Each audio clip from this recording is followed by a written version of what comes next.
like I said, I was talking about all that hyperstitional stuff, and part of me Yeah. thinks that, um, you know, people probably heard me say just like a tiny bit about how conspiracy culture was purposely leaked to us, how it was a kind of like a chaos magic operation.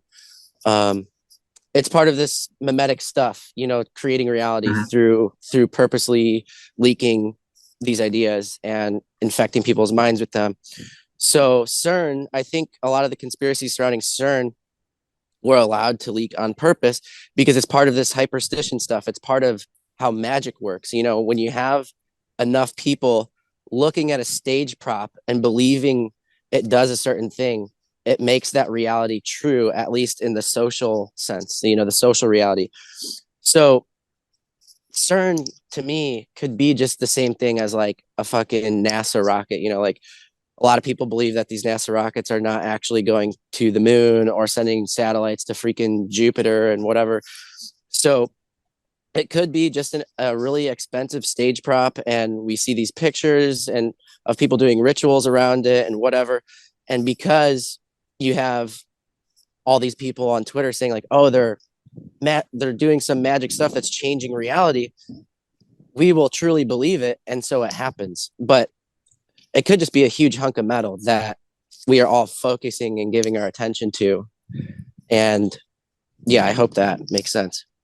So you were saying that CERN might be just a big stage prop. Do you think that the amount of money that they've spent on that is being redirected elsewhere, or is there like what percentage of you thinks that there might be actual science being done there versus, yeah, just the staging? I mean, I have no idea. And, um, this is an idea that I've been thinking about lately. It seems to me that, I mean, same thing with NASA. They're like, where's all that money going? It's Yeah, probably all, it's probably all going to black ops or drug trafficking or shit like that. Who knows? But, um, the science, even when it comes to the science behind CERN, it's like no one really understands that. And when I look at those, quantum equations on a chalkboard, like all I can think of is just like some magical formula. Like I do think this is how magic works. It's just uh there's a level of truth and a level of deception to it.